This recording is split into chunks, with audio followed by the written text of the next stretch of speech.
empezar la grabación. Perfecto, muy bien. Pues sean bienvenidos todos. Buenas noches aquí al Buenas curso noches. de introducción. Bueno, vamos a tener una primera introducción hoy, pero el curso es precisamente la interpretación alegórica de la Biblia, ¿verdad? Donde pues vamos a ver precisamente cómo, sobre todo padres de la iglesia, fueron haciendo la interpretación de la Sagrada Escritura para alimentar la vida de los fieles, y el recurso que más emplearon la mayoría de ellos fue la alegoría, al menos en una línea que es la línea de la escuela de Alejandría, que iremos viendo precisamente poco a poco. Vamos a empezar entonces con una oración. Nos ponemos en la presencia del Señor, en nombre del Padre, del Hijo y del Espíritu Santo. Amén. Amén.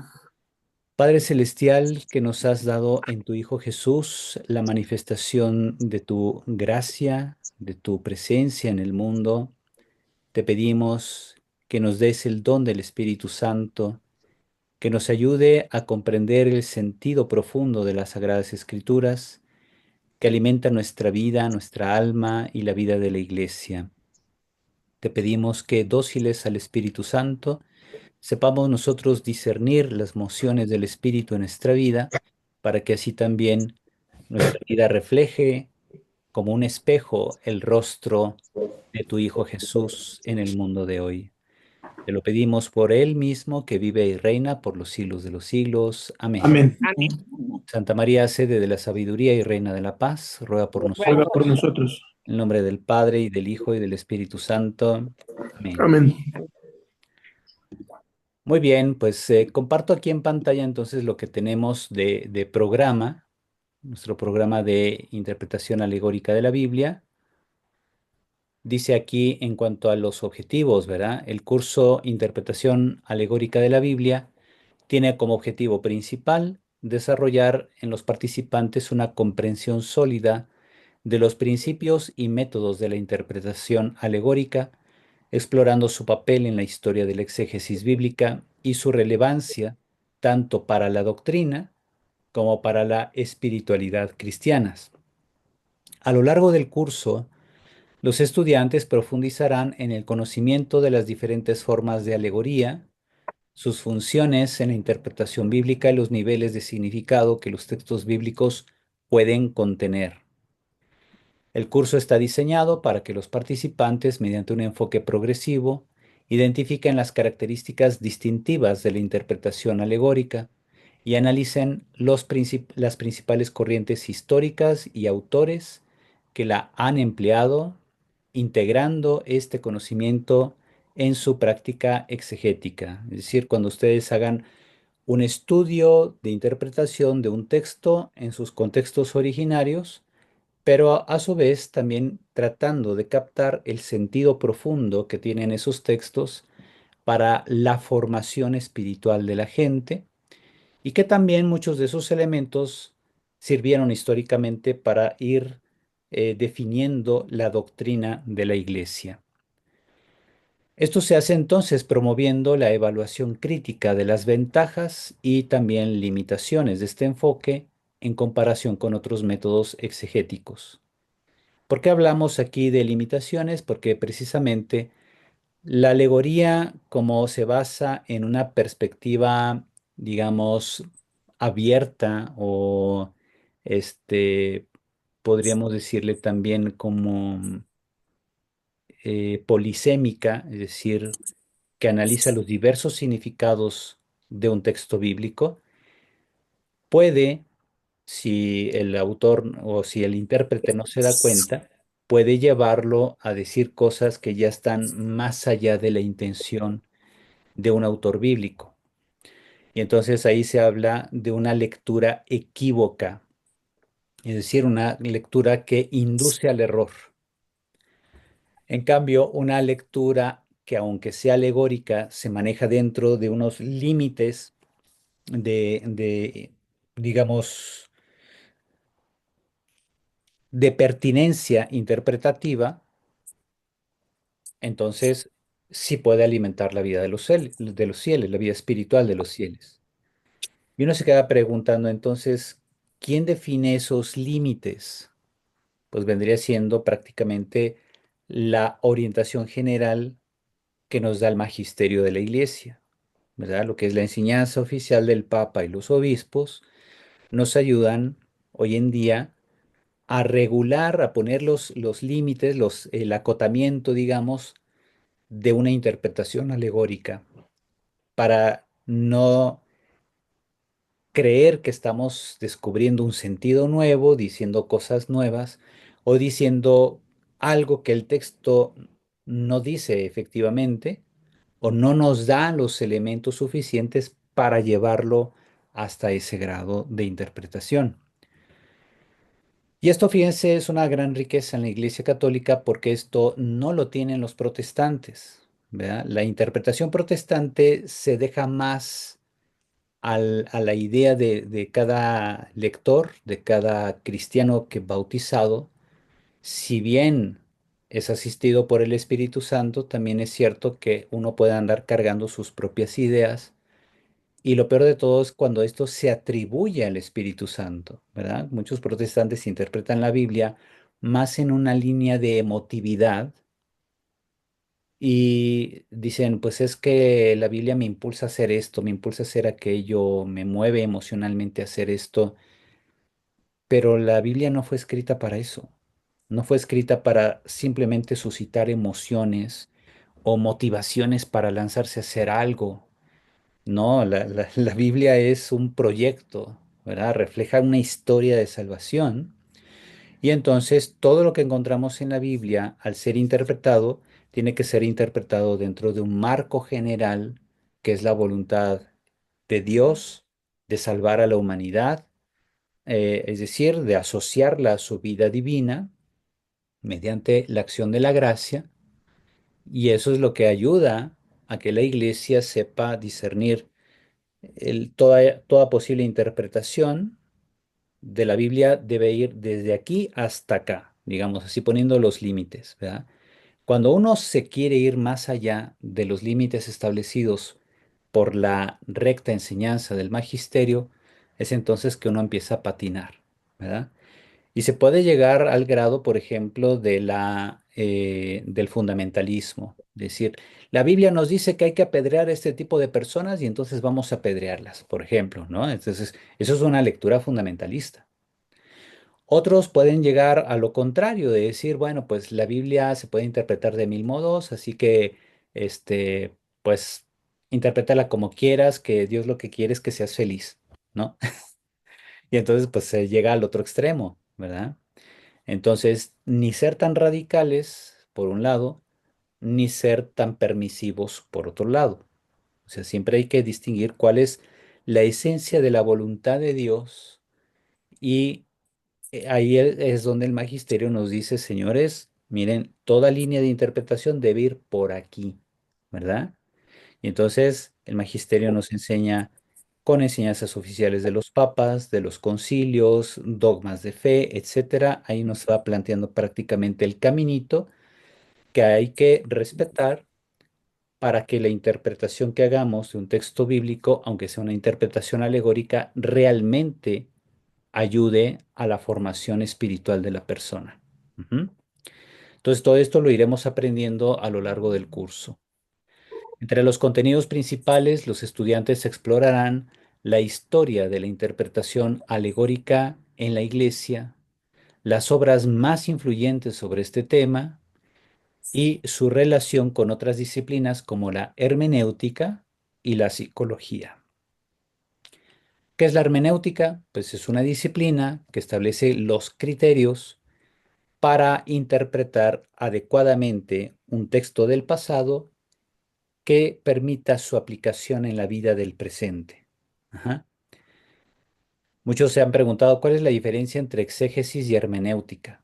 Entonces, la exégesis es el estudio concreto de un pasaje bíblico, ajá, donde se aplican ciertos criterios para interpretar ese texto en los contextos originarios en que fue escrito, tanto contexto lingüístico, es decir, literario, como el contexto extralingüístico o sociocultural, por ejemplo.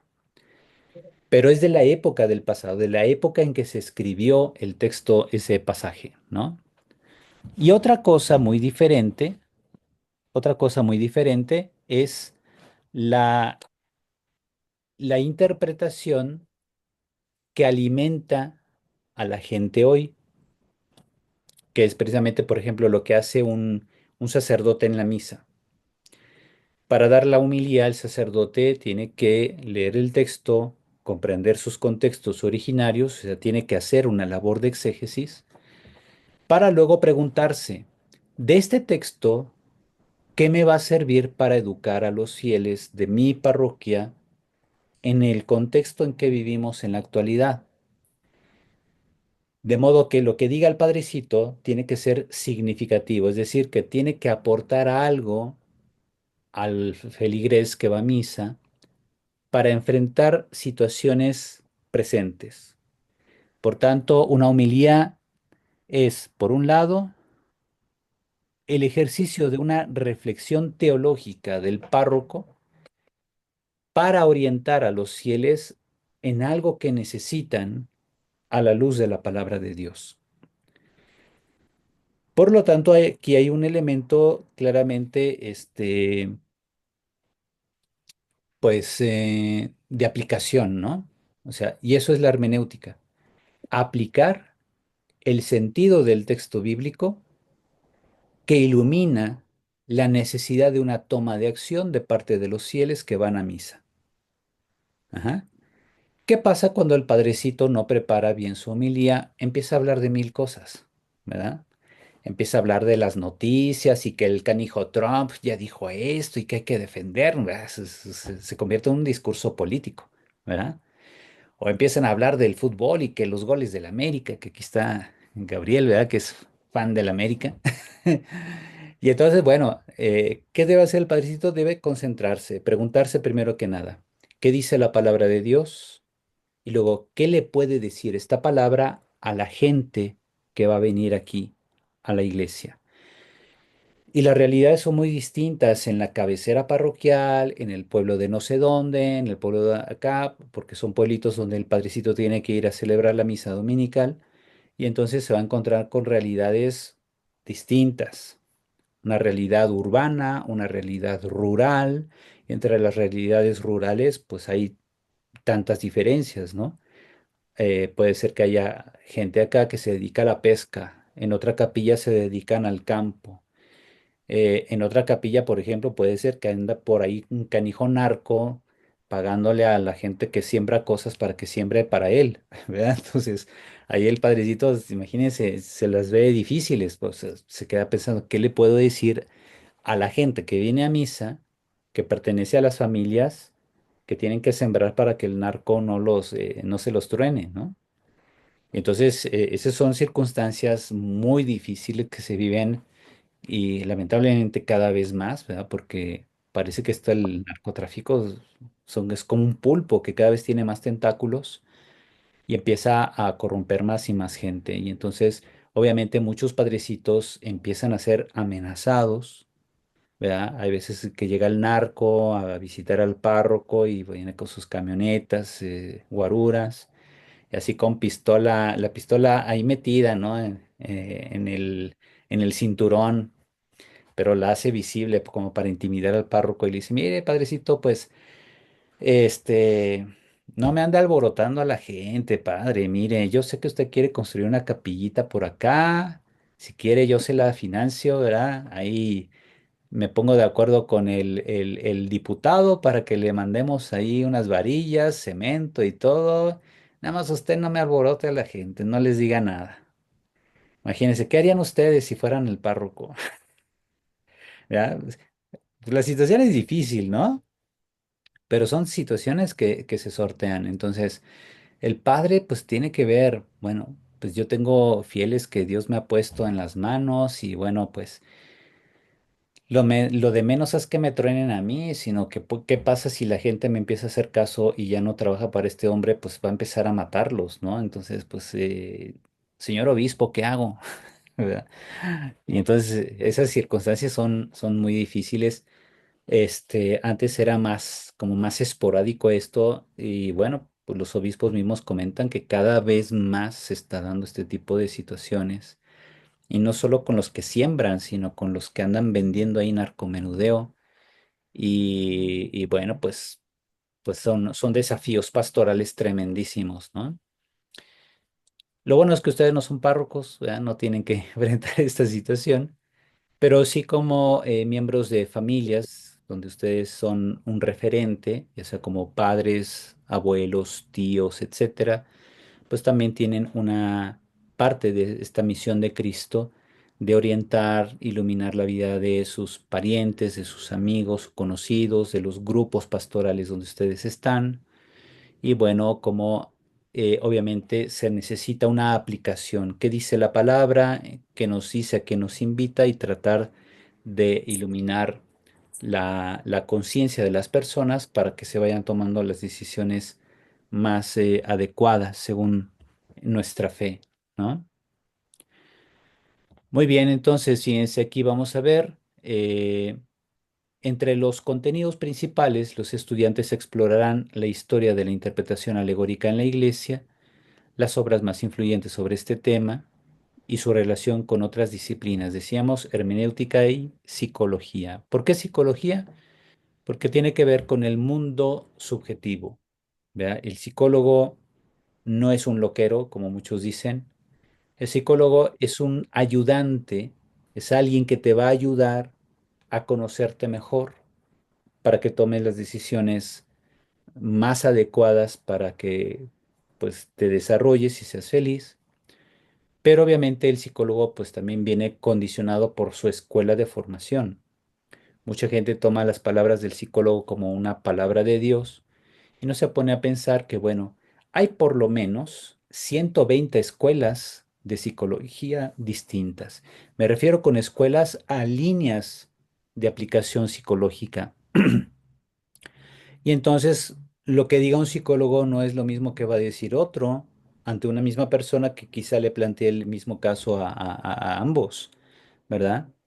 Y entonces, si por eso es muy necesario que la gente que va a buscar un psicólogo busque, primero se entere de cuál es la línea del psicólogo para que no te vaya a poner, por ejemplo, contra tu propia familia, contra la fe, etcétera, contra tus principios y valores. Porque ahorita, pues sí, se pretende poner muchas veces a los psicólogos como una alternativa a la dirección espiritual, ¿verdad? Y no es lo mismo, ¿verdad? Por naturaleza son actividades diferentes. Y entonces, bueno, la alegoría bíblica nos va ayudando entonces para aplicar en la vida ciertas enseñanzas de la escritura y también para orientar nuestra vida interior a nivel psicológico. No va a suplir, por ejemplo, un trabajo profesional de un psicólogo, pero sí te va a dar los elementos también para que tú te pongas, eh, digamos así, alerta de que si llegas a ir a un psicólogo y si el psicólogo te está planteando, no, que la iglesia esto y que la iglesia aquello y empieza a atacar a la iglesia y empieza a ridiculizar la fe cristiana, pues ya sabes que no tiene caso que sigas yendo a terapia con esa persona, ¿verdad? Entonces, hay principios que no son negociables, como aquello que es más importante para nosotros, que es precisamente nuestra relación con Dios, nuestra relación con la fe y con la iglesia, ¿verdad? En lo que sí puede ayudar, por ejemplo, un psicólogo que sea creyente, que más o menos que comparte tu fe y que comprende el planteamiento que tú le estás dando, ¿no? Entonces, ahí también el psicólogo creyente se puede valer de la alegoría para formar mejor a la persona, para que le ayude a conocerse mejor a sí misma. Ajá. Y entonces, la alegoría, fíjense cómo da para todo, tanto para la persona concreta que puede tener una necesidad, como para aquel que orienta, ¿verdad? Puede ser un director espiritual, un psicólogo, un compañero o un consultor, ¿no? Un consejero, por ejemplo. Bien, el curso combina actividades prácticas y participativas como el análisis textual, el estudio de obras de teólogos, la elaboración de trabajos prácticos, más que escribir trabajos de 15 páginas, por ejemplo, pues el chiste es aplicar en la vida diaria algo que vayamos aprendiendo y entonces quizá ya por ahí alguien podrá escribirme en el mensaje de WhatsApp ya personal o aquí en los comentarios dirigidos a un servidor. Podrán decir, "Padre, pues me pasó esto y bueno, apliqué este principio, esta línea de interpretación". Y muchas veces uno se queda preguntando, ¿lo hice bien? ¿Verdad? Entonces hay gente que se queda con la duda y dicen, ¿voy bien o me regreso? O así, ¿apliqué bien este principio o no? ¿O qué me sugiere usted? Y entonces de eso se trata, ¿verdad? De que vayamos viendo cómo la alegoría ilumina nuestra capacidad de discernimiento para tomar decisiones lo más correcta posibles, ¿verdad? También, por ejemplo, debates sobre la actualidad de este momento, de este método interpretativo. Hay mucha gente que padece mucho, sobre todo en ámbito protestante, yo veo. Incluso algunos católicos podrán también padecer esta como incertidumbre. Hay mucha gente que padece una incertidumbre que no los deja ni dormir. Ante un pasaje bíblico se quedan, ¿y cómo se interpreta esto? ¿Verdad? Entonces están así, incluso están angustiados. Por ejemplo, mucha gente se angustia con el pasaje de Abraham que está por sacrificar a su hijo Isaac, ¿verdad? Y mucha gente, pero ¿cómo Dios sí permitió eso? ¿Por qué le dijo eso? ¿Por qué le pidió a su propio hijo? Y que, pues, lo que más ama un padre son a sus hijos, etcétera, ¿no? Pero pues Dios sabe lo que hace.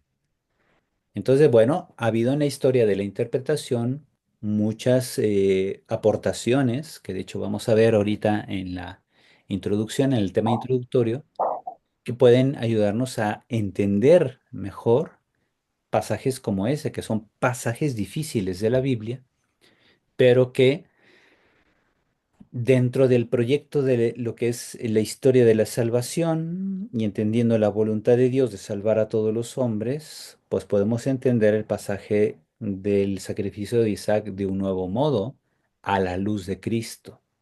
Ajá, siempre a la luz de Cristo.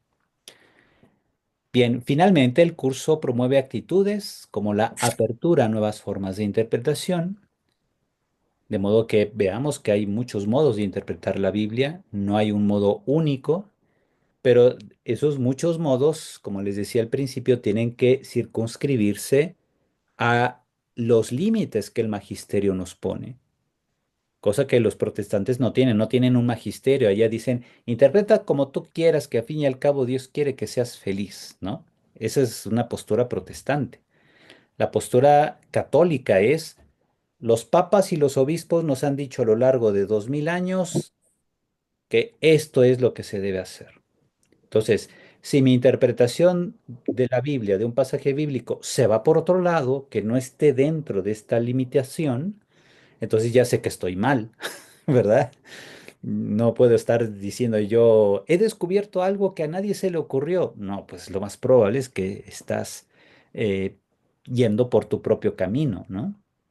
Y acuérdense que por ahí hay un texto de San Pedro que en la Biblia que dice, ninguna parte de la Biblia ha sido escrita para ser de libre interpretación, sino que se debe entender dentro de un contexto general, ¿verdad? Un contexto que es precisamente la enseñanza de Cristo, de los apóstoles, y bueno, que hay que entender que la Biblia se escribió desde contextos de fe por personas inspiradas por Dios que pertenecían a comunidades de fe, ya sea judías o cristianas, y que lo que escribieron lo escribieron en orden a nuestra salvación.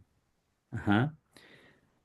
Independientemente ya de otros factores, que si hay imprecisiones históricas o científicas, como cuando Dios detiene el sol en la batalla de Gabaón contra los amorreos, pues obviamente eso puede tener más un significado simbólico o alegórico y no tanto tratar de leerlo siempre desde una perspectiva histórica o científica. Ujú. Muy bien, entonces este enfoque personalizado y orientado a la práctica asegura que los participantes puedan adaptar los contenidos a sus propias necesidades y contextos pastorales, contribuyendo a su crecimiento académico y espiritual. Y aquí tenemos entonces, después de la introducción, veremos todos estos temas, empezando por Clemente de Alejandría. Antes de entrar a Clemente, hablaremos un poco de qué es la escuela de Alejandría. No sé, algunos de ustedes tomaron el curso de Padres de la Iglesia que di hace un año y aquí vamos a retomar muchos elementos, ¿verdad? Aquí para hablar precisamente sobre todo de Clemente y Orígenes y de Cirilo, hay que hablar primero el contexto general. ¿Qué es la escuela de Alejandría? ¿De qué trató? ¿Qué fue lo que proponían los teólogos que pertenecieron a esa escuela? Vamos a también ver así de manera secundaria un poco sobre la escuela de Antioquía, la escuela antioquena, que era contraria a la escuela de Alejandría y que concretamente se basaba en la controversia. La escuela de Antioquía decía que la Biblia debía interpretarse tal como está escrita, es decir, se enfocaban en la interpretación literal de los textos, lo que no significa interpretación literalista. Que es una interpretación literalista, pues vendría siendo una interpretación fundamentalista, como le decía. Aquí dice la Biblia que hay que apedrear a ciertas personas, pues vamos a apedrearlas, ¿no? Pues aunque acabe yo en la cárcel, diré, cumplí la palabra de Dios. No, pues eso es un fanático, ¿verdad? Eso sería una interpretación literalista. En cambio, la interpretación literal busca más cuál es la intención comunicativa de un autor, digamos el profeta Isaías, cuando escribió esto en su época. Y se quedaban con eso, decían, obviamente el magisterio nos dice, está bien esa interpretación, o sea, es correcto interpretar a un autor en su época conociendo sus formas literarias o géneros literarios usados, los modos de expresión, el lenguaje del hebreo de la época, el contexto histórico, la realeza o monarquía que había en su época, etcétera, ¿no? Entonces, toda una labor de exégesis, tal como se hace en la actualidad, eso vendría siendo el sentido literal del texto.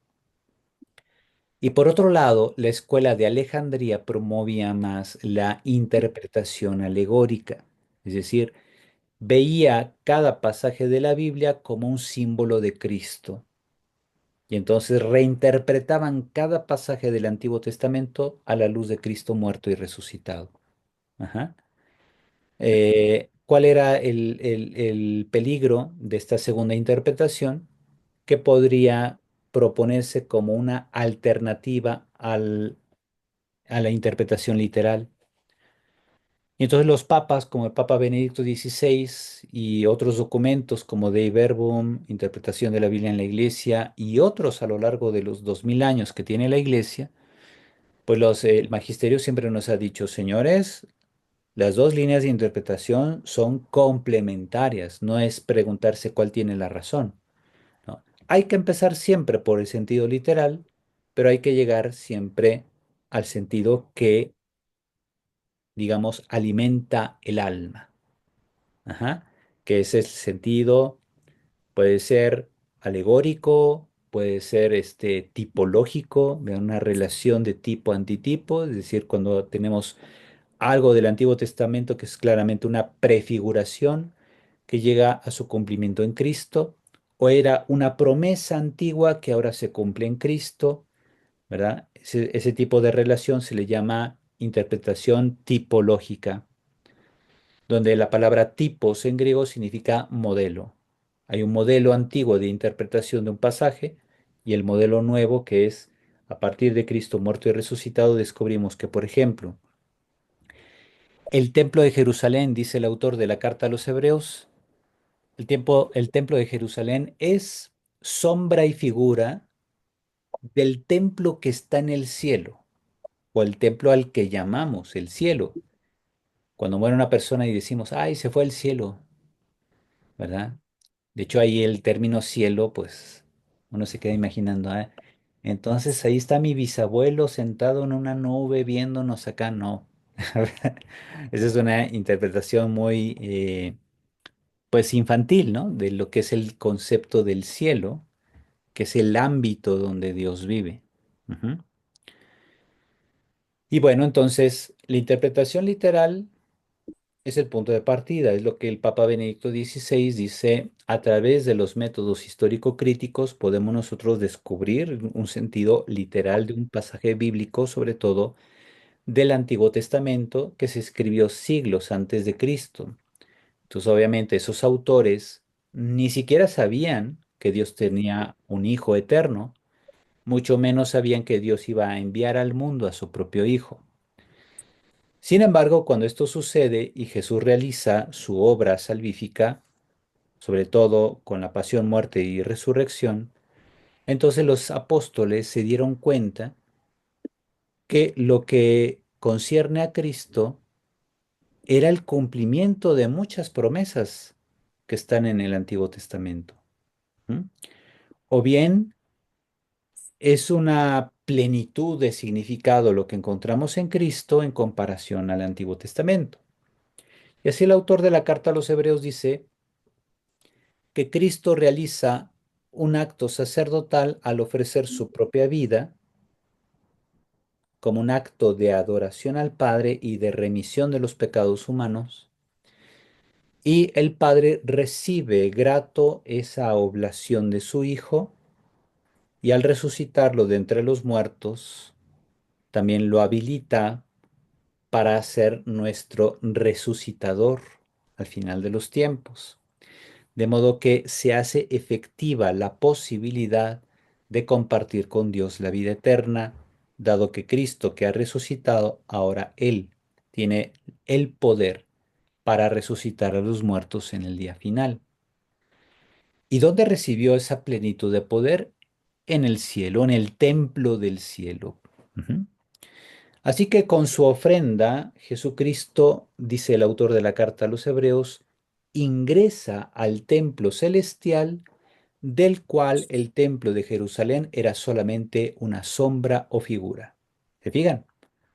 Entonces, cuando hace eso el autor, está aplicando ahí la relación tipológica, el modelo del templo de Jerusalén en comparación con el modelo del templo celestial, el cual goza de una plenitud de significado de templo como ámbito donde Dios habita, que es el ámbito que llamamos cielo, que es la eternidad, cuyo representante mínimo, ¿vea?, concreto, es el templo de Jerusalén, que es un edificio de piedra que tiene cierta forma, que facilita que el pueblo en comunión haga sus oraciones a Dios, etcétera. ¿Ok? Y que Dios tenga un encuentro con ellos, pero siempre a través de actos litúrgicos como el sacrificio de las ofrendas y los holocaustos en el altar del Templo de Jerusalén. Y pues digamos lo mismo sucede en la fe católica. Cada misa, dicen los santos, es como una pregustación del cielo, ¿verdad? Cuando tú comulgas y te unes a Cristo, pregustas el cielo. O sea, te unes realmente a Cristo y Cristo alimenta tu vida desde la interioridad en la comunión, pero no es algo definitivo todavía. Es como decimos, una probadita de cielo, ¿verdad? Entonces, la probadita de cielo no es la, el queso crema Filadelfia, ¿verdad? Ya ven que ponen los comerciales, una probadita de cielo. No, es más bien la Eucaristía. La Eucaristía sí es una probadita del cielo y no un queso crema, ¿ok? Bien, entonces vamos a ver todos estos autores. Vemos aquí el curso se impartirá en la modalidad a distancia. Cada sesión de clase se grabará y se pondrá a disposición de los alumnos inscritos para su estudio y repaso. Recuerden, esto es muy importante, pues ahí es un compromiso que cada uno de ustedes adquiere, para que no vayan a estar después ahí ofreciendo la grabación a todo mundo, a todos sus amigos y etcétera, porque si no, pues ya, ¿qué caso tiene que la gente haya invertido, ¿verdad?, su tiempo y dinero y todo en un curso como este, que ciertamente, como vemos, no es un curso básico, no es un curso meramente introductorio para gente que apenas agarra la Biblia y que no sabe distinguir entre un capítulo y un versículo, o entre Antiguo y Nuevo Testamento, pues se va a hacer bolas en un curso como este. Por eso son cursos de profundización. ¿Ok? Bien, déjeme revisar aquí en el chat.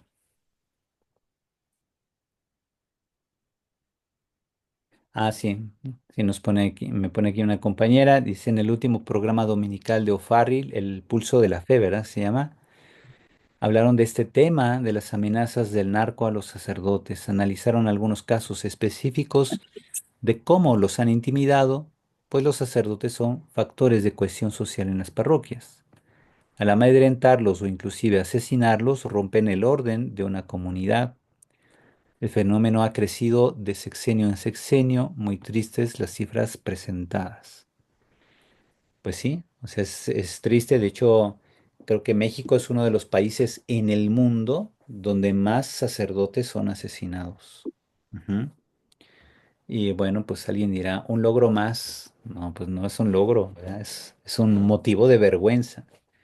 Y luego no nos extrañe que alguien por ahí, muy bravuconamente esté diciendo que, este, que los cárteles de droga en México son grupos terroristas, ¿no? Pues claro que lo son, aunque algunos digan que no y que no hay que usar esa palabra y que no sé qué, son empresarios mexicanos, ¿verdad? No faltará quien diga, son empresarios. Como en la película del infierno, ¿no? Ah, esa sí, no, no, no la he visto. Ajá. ¿Pero trata de eso? ¿O qué? Pues es que hablan de los narcos, bueno, de una familia de narcos allá en el norte que pues, son empresarios y tienen pues Ujú. dominado en todos los sectores. Y ahorita Sí. que mencionaba por ejemplo, en mi parroquia allá en Veracruz, por ejemplo, desde el párroco anterior ya les piden derecho de piso y pues lo Sí. tienen que dar porque pues es ahora sí que plato plomo y con eso, Ajá. bueno, ya les pagas y los dejan trabajar. Es una triste realidad, ¿no? Sí, sí, pues imagínese qué terrible, ¿no? Pues es algo que, bueno, uno obviamente dice, bueno, no puedo renunciar a anunciar el Evangelio, pero ciertamente también Cristo nos dice, sean astutos como las serpientes y Como la dóciles como las serpiente, palomas, ¿verdad? O sea, manso también como hasta para predicar el Evangelio necesitamos actuar con suma prudencia. Ujú. Porque además, imagínense, si uno como sacerdote es un factor para la comunidad, una orientación, una motivación, un líder moral para la gente. ¿Qué pasa si te expones y acaban contigo? La gente se queda huérfana, literalmente. Y pues no hay tantos sacerdotes como para decir, ah, pues fulano de tal era desechable, vamos a mandar otro, ¿no? Y no, pues son muy escasas las vocaciones y entonces se requiere mucha prudencia ahí, ¿verdad? Para que siempre pidamos por los sacerdotes, ¿verdad? Aquí Cuquita, que pertenece al grupo de Alianza de Amor, ¿verdad? Y que se dedican a pedir por los sacerdotes. Apostolado de la Cruz, padre, El apostolado de la cruz. de la Ajá. Cruz. Y Alianza de Amor Ah, ok. es otra fundación, sí. Otra fundación, sí. Muy bien, pues ahí está. Vamos a Pero ver somos de entonces. los mismos, Son fundados por Conchita, ¿verdad? sí. Muy bien. Comparto entonces aquí en pantalla lo que estaremos viendo ahorita. Nada más dejemos ver acá para que se vea así en grande. Ujú. Bien, interpretación alegórica. Estamos aquí en la introducción a nuestra materia. Ujú. ¿Qué es la alegoría? Vamos a ver entonces aquí para empezar su definición, su diferencia con respecto al término símbolo y forma en que la alegoría alimenta al espíritu, que de hecho son pues diversas formas, ¿no? Definición de alegoría. La alegoría fue una herramienta interpretativa clave para los padres de la Iglesia, quienes la utilizaron para desentrañar significados espirituales y profundos de las Escrituras. A continuación se presenta un resumen de cómo Orígenes, Clemente de Alejandría y San Agustín definían y aplicaban la alegoría. Y fíjense, a lo largo de varios siglos, ¿verdad? Orígenes nace en torno al 185, muere por el 253. Él desarrolló una de las teorías más elaboradas sobre la interpretación alegórica. Creía que la Biblia debía entenderse en tres niveles. Primero, el sentido literal o histórico, que apunta al significado más superficial del texto. Aunque esto de superficial en realidad no significa que sea meramente superficial. Les digo, para lo que Orígenes es, el sentido literal vendría siendo precisamente la labor de la exégesis moderna.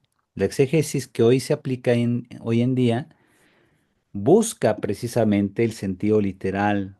Así que este primer paso es de por sí muy arduo, muy difícil, incluso para un especialista que aborda un texto complejo, por ejemplo.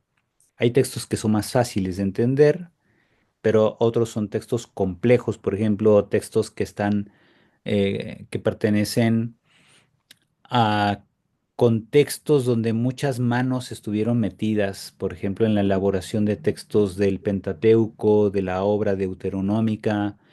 Hay libros como los libros de Samuel o de los libros de los reyes, donde hay una mezcla de aportaciones de diversos autores, no como se creía al principio, que era un solo autor que había escrito ahí, por ejemplo, Deuteronomio, Josué, Jueces, los dos libros de Samuel y los dos libros de Reyes. Era la teoría de Martin Knott. Hoy en día esa teoría ya prácticamente nadie la sigue, pero sí dejó un antecedente de ir identificando cómo los diversos autores que están detrás de estos libros que he mencionado son muy diferentes a los autores de Génesis, Éxodo, Levíticos y Números. Ujú. Y también son muy diferentes a los autores de otros libros históricos o que los judíos llaman históricos, pero pues que por ejemplo nosotros llamamos libros edificantes, como los que vimos el semestre pasado, quienes tomaron con un servidor el curso de libros edificantes, como Tobías, Judith, Esther, ¿verdad? Esos libros, por mencionar algunos, fueron escritos para formar a los lectores en valores, en virtudes, en la conciencia religiosa de la presencia de Dios, confianza en su providencia, etcétera. Ujú. Bien, tenemos segundo sentido, decía Orígenes, las enseñanzas éticas y prácticas para la vida diaria. Ujú. Y entonces, ese es un sentido moral, ¿verdad? Que le llamaban tropológico. Entonces, el primero es sentido literal, el segundo el sentido moral o tropológico, de la palabra tropos en griego, y el tercero es el sentido espiritual o alegórico, de interpretación más profunda que revela verdades celestiales y místicas. Ese no hablamos de verdades míticas, no, sino de místicas, porque el sentido alegórico va a formar en ti un amigo y adorador de Dios. Por tanto, es el punto de llegada, el nivel de interpretación que más te va a acercar a vivir la santidad. Obviamente, pues requiere de tu parte, ¿verdad? Que tú de tu parte pongas. Para Orígenes, el texto bíblico tenía capas y no todo debía tomarse literalmente. Las historias que parecían absurdas o contradictorias en su sentido literal estaban ahí para incitar al lector a buscar el sentido espiritual. Por ejemplo, veía la historia del Éxodo no solo como un relato histórico, sino como una alegoría de la liberación del alma del pecado. Ajá, entonces, así como Moisés, obedeciendo la palabra de Dios, se puso al frente de los hebreos para sacarlos de Egipto, hacerlos pasar por el mar de los juncos o mar rojo y llevarlos hasta el monte Horeb o Sinaí, donde finalmente se estableció la alianza entre Dios y ellos. Así también debe ser el itinerario del alma de cada uno de nosotros, que viviendo primero en una condición de esclavitud, porque estamos esclavizados al pecado, tomamos conciencia de ello y mediante la obediencia a la palabra, somos conducidos hacia la liberación y la consagración de la vida a Dios, que esa es precisamente, Estoy ocupada, hijita. esa es la parte, digamos, Estoy alegórica, ocupada. perdón, es la parte alegórica que va a ayudar a la persona a darse cuenta que así como Dios consagró a su pueblo en el Sinaí, Dios quiere consagrarnos a cada uno de nosotros y santificarnos, ¿no? Entonces ahí hacemos una alegoría, adaptamos a nuestra vida lo que viene en el texto. Ajá. También Clemente de Alejandría. Clemente, vemos, vive también del 150 al 215. De hecho, él es anterior a Orígenes por pocos años. Veíamos, Orígenes nace en el 100, déjame ver acá, aquí 185, Clemente es del 150. Clemente muere en el 215 y Orígenes en el 253. Entonces, Clemente adoptó una perspectiva similar a la de Orígenes, pero con una mayor influencia del pensamiento platónico. ¿Quién era Platón? Pues un filósofo del siglo IV antes de Cristo, pero que su influencia a lo largo de la historia de la filosofía seguía siendo muy fuerte siglos después. Así que fíjense, más o menos Platón es del 350 antes de Cristo. Y acá estamos hablando más o menos, pongamos el año 200, que Clemente de Alejandría está escribiendo sus libros, ¿verdad? Sus obras. Entonces, 200 más 350 son 550 años de influencia de Platón sobre Clemente de Alejandría. ¿Se acuerdan? ¿Se dan cuenta? O sea, es medio milenio lo que separa a Platón de Clemente de Alejandría y sin embargo tiene una gran influencia en él. Clemente sostenía que la escritura escondía verdades filosóficas y divinas que no podían ser comprendidas por todos, sino solo por aquellos con conocimiento espiritual. Creía que el sentido literal era necesario, pero incompleto sin la interpretación alegórica, cosa que también nos recuerda el Papa Benedicto XVI en la Verbum Domini, ¿verdad? En esa carta postsinodal, el Papa decía que la exégesis histórico-crítica, si bien nos ayuda a descubrir el sentido literal de un texto, requiere ser complementado por lo que él llama el método teológico, que es precisamente el método que parte de la certeza de que la palabra de Dios ha sido consignada para nuestra salvación y que por tanto, siendo obra del Espíritu Santo, debe ser leída con el espíritu con que fue escrita. Ujú. Clemente veía la alegoría como una herramienta para armonizar la fe cristiana con la filosofía griega y demostrar que la sabiduría bíblica superaba a las tradiciones paganas. Entonces, fíjense qué interesante estrategia va a utilizar Clemente. Él mismo, que está enraizado, digamos, en el pensamiento de Platón, que vivió 550 años antes que él. No obstante, lo compara con la sabiduría de Cristo que tenemos en los evangelios y va demostrando cómo la sabiduría de Cristo supera por mucho la sabiduría de los filósofos como Platón. Por ejemplo, Clemente interpretaba el relato del paraíso en el libro de Génesis como una alegoría del desarrollo del alma humana en su camino hacia Dios.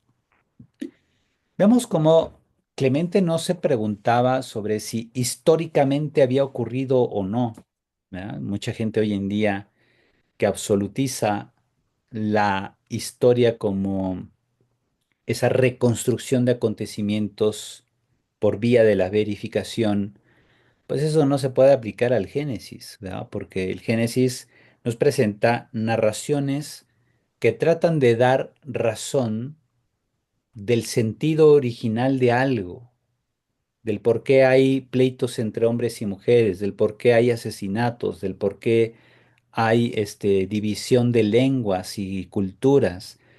Lo dice a través de relatos. Entonces, son relatos teológicos, pero que se elaboran literariamente a través de una técnica que es la etiología, que es una forma de contar aquello que originó algo, ajá, o que aquello que aconteció como inicio de algo, de una institución, de una costumbre, o da razón del nombre de un lugar. Todo eso es este relato etiológico. Entonces el Génesis está lleno de relatos etiológicos. Y bueno, pues Clemente decía, bueno, no tengo yo cómo probar o demostrar si esto históricamente ocurrió, esto del paraíso, por ejemplo, que en el paraíso están ahí Adán y Eva y de repente son expulsados del paraíso. Y entonces mucha gente hoy en día se pregunta, ¿y dónde estaba el paraíso? ¿Estaba ahí por Bagdad, la actual Bagdad, en medio del Tigris y el Éufrates? Ujú. No, pues el paraíso es simplemente un lugar hipotético, ¿verdad? El paraíso representa un ámbito donde la humanidad era inocente, un ámbito donde no había pecado, donde no había transgresiones, había una armonía entre los hombres, la naturaleza y Dios. Pero pues obviamente es un relato de carácter etiológico y además teológico. Y entonces, por ejemplo, Clemente de Alejandría no se partía el cerebro pensando si eso había existido o no. Más bien, Clemente se preguntaba, ¿cómo puedo yo instruir a la gente de que debe emprender un desarrollo de su vida interior, partiendo del texto del Génesis? Y entonces va encontrando en el Génesis aquellos elementos que pueden instruir al alma para que vea la propia vida como un progreso, un cambio que se va dando progresivamente para buscar la perfección de la vida cristiana. Ajá. Y eso es lo que va presentando Clemente. Una de sus obras principales es Trómata, que es muy extensa, ¿verdad? Se puede conseguir incluso ahí en Amazon en formato de Kindle. Creo que me costó como 50 pesos o 60 pesos. Y tiene 850 páginas, ¿se imaginan? Eso es un monstruo de libro. Ujú. Yo no lo he encontrado impreso, pero pues sí debe ser algo muy grueso. Yo aquí entre los libros que tengo, déjenme mostrarles algunos.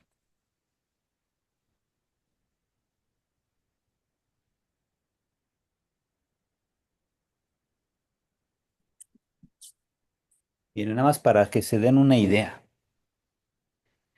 El libro sobre los principios de Orígenes. ¿Vea? Esta edición de la editorial Ciudad Nueva tiene, ay, ¿cuántas páginas? Tiene 1048 páginas. ¿Vea? Es un monstruo de libro.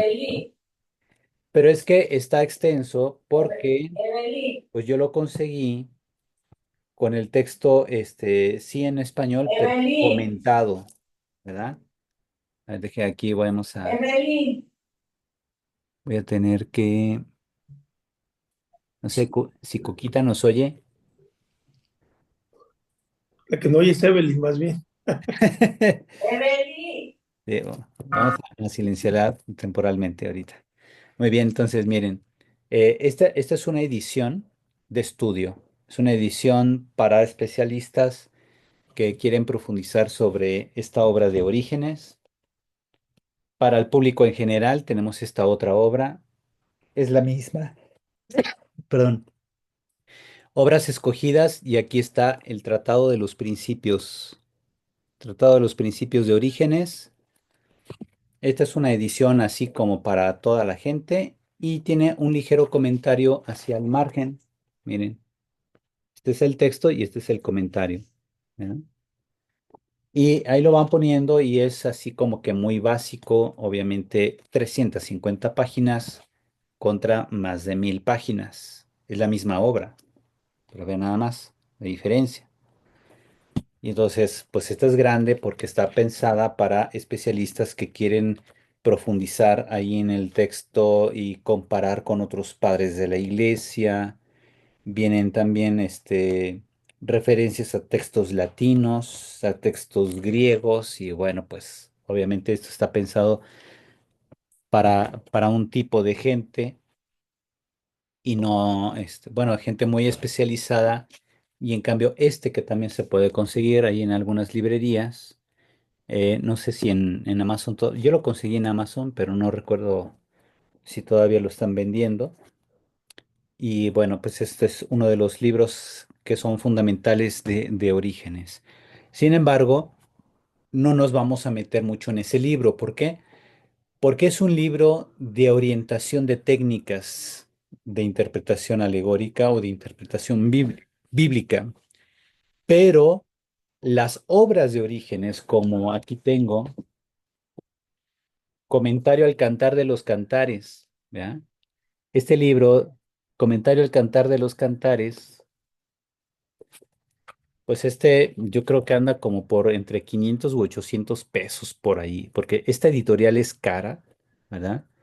La editorial Ciudad Nueva. Yo lo compré hace añísimos en Clavería, me costó 152 pesos, ¿verdad?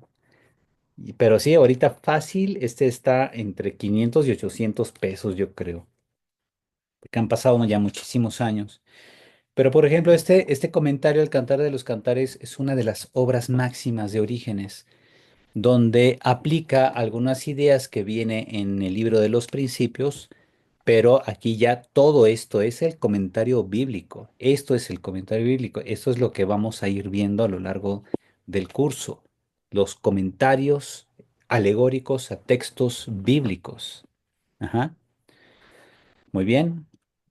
Tenemos. Doctor, perdón, Sí, adelante. El de Strómata lo venden, vale 900 pesos en la casa del libro, pero dice aquí que llegaría hasta el 3 de febrero. Si es que los traen de España. Así es. Incluso está en Sí, euros también. Dice que son 41 euros, 900 pesos. sí, pues está fuerte el sablazo, ¿verdad? Ahí si no saben qué hacer con 1000 pesos que les sobren, pues ya se compran su libro. Muy bien. Finalmente, entonces, San Agustín. San Agustín también adoptó la alegoría, pero con un enfoque más moderado y práctico que Orígenes. Aunque reconocía el valor del sentido literal, defendía que ciertas partes de la Biblia solo podían entenderse en clave simbólica. Para Agustín, la alegoría ayudaba a interpretar los pasajes oscuros de las Escrituras siempre que esta interpretación condujera al amor a Dios y al prójimo, que era el principio de caridad. Las páginas oscuras de la Biblia son esos pasajes que son complicados. Por ejemplo, hacia el final del Salmo, creo, el 137, dice, Dichoso el que estrella tus bebés en las rocas. Y tú te quedas, sí, pues ¿cómo? Está muy feo eso, ¿no? Y entonces es una página oscura porque parece incitar a la violencia o al deseo de que maten a bebés. Y Agustín decía, hay que encontrar aquí un sentido más bien simbólico, ¿verdad? Eh, Pensemos. que podríamos decir, el pasaje nos ilumina para pensar que es necesario acallar ciertas tendencias que pueden estar en nosotros como si fueran bebés, ¿no? Una tendencia que se está desarrollando poco a poco, una tendencia a ser violento, la tendencia a ser, pues no sé, mentiroso o lo que sea. Entonces, hay que acallar, hay que someter esas tendencias desde el principio que se empiezan a formar para que no crezcan y conviertan nuestra vida en un infiernito, ¿no? También San Agustín distinguía entre el sentido literal y el sentido figurado, pero insistía en que cualquier interpretación alegórica debía estar en consonancia con la fe cristiana y la doctrina de la Iglesia, lo que les decía al principio.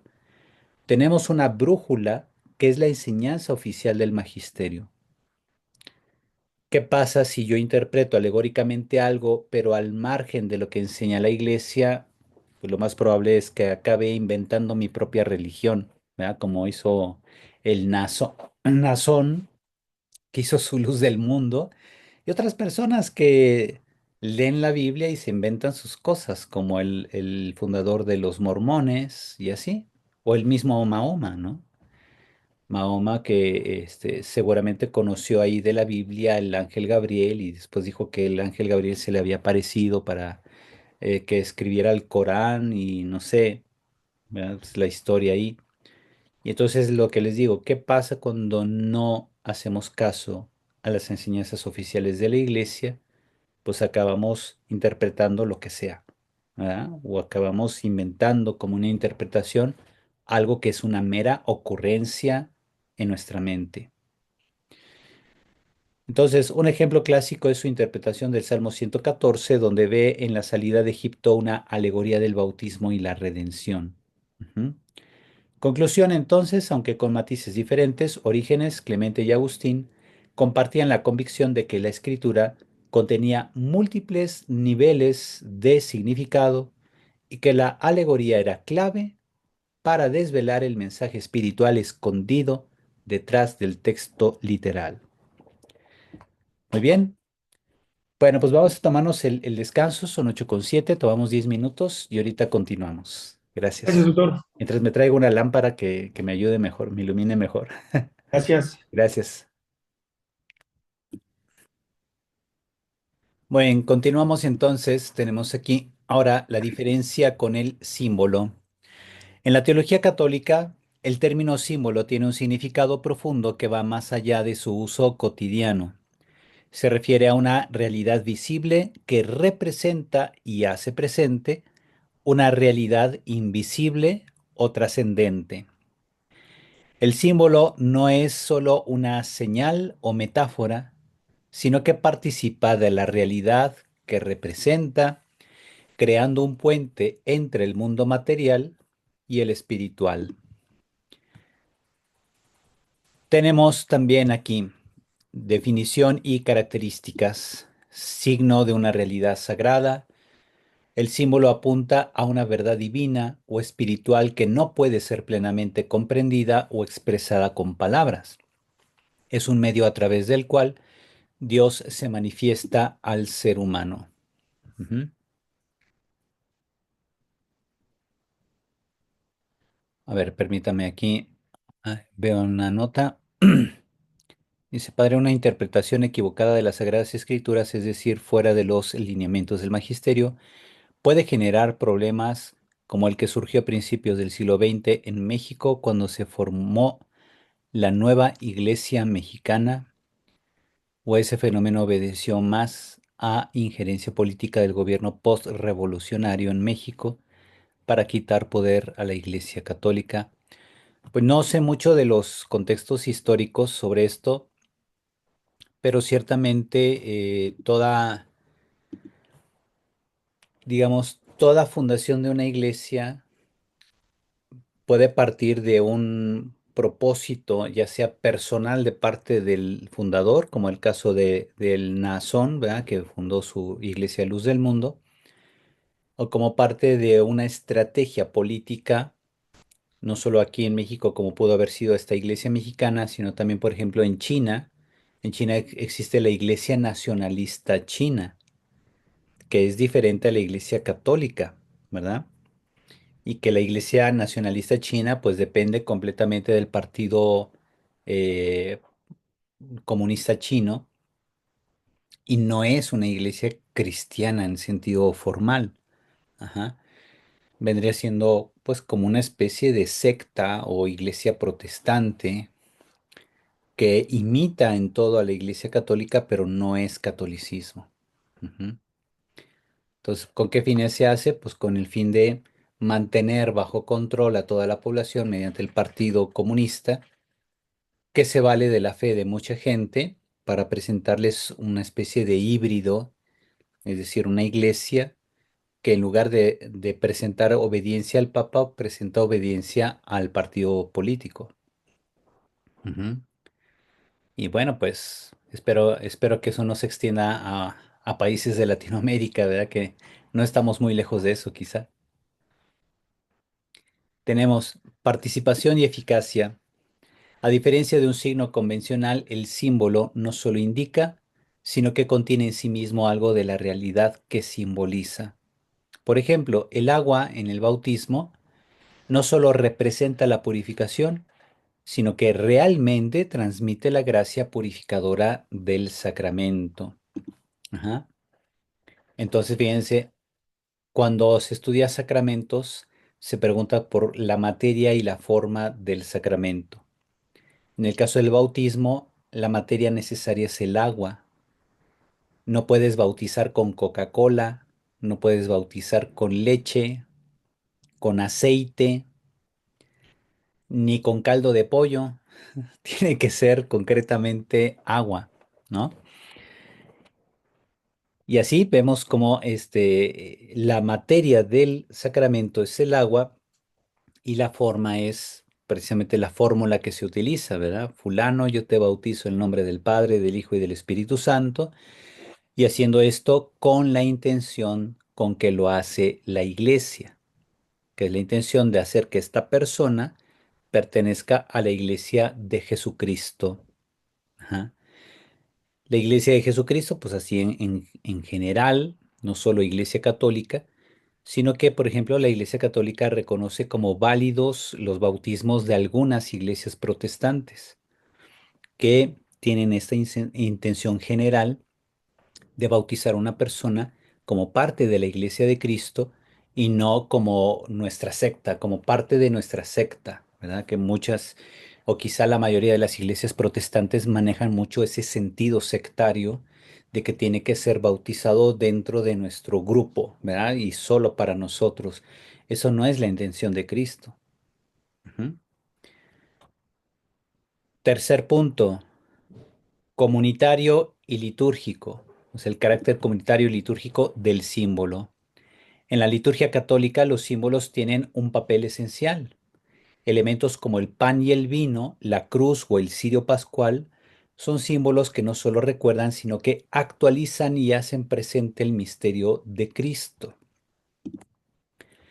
Y entonces ahí podemos, por ejemplo, como el pan y el vino pueden representar o simbolizar a Cristo, pero cuando ya quedan consagrados, se convierten realmente en Cristo, ¿verdad? Es Cristo real quien está presente en, se dice, los signos del pan y del vino.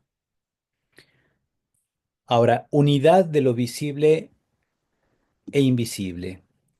El símbolo une dos dimensiones, lo material y lo espiritual, por ejemplo. La cruz es un símbolo que recuerda la pasión de Cristo, pero también es un signo de victoria y redención presente en la vida del creyente. Ajá. En el diálogo de Jesús y Nicodemo en el Evangelio de San Juan, Jesús dice que así como Moisés levantó la serpiente en el desierto, así tendrá que ser levantado el Hijo del Hombre. Entonces, en ese discurso Jesús está presentando la idea de su propio levantamiento, cuando lo levanten en la cruz, será entonces un símbolo de redención, como lo fue también la serpiente. Cuando Moisés en el libro de Números hace una serpiente de bronce por mandato de Dios, entonces hace que esta figura tan temida que es la serpiente, porque andaba picando ahí las serpientes a los miembros del pueblo en el campamento, en el desierto, esa figura tan temida ahora se convertía en una figura de redención, porque quien después de haber sido picado por las serpientes, miraba la serpiente de bronce, sanaba. Ajá, ok.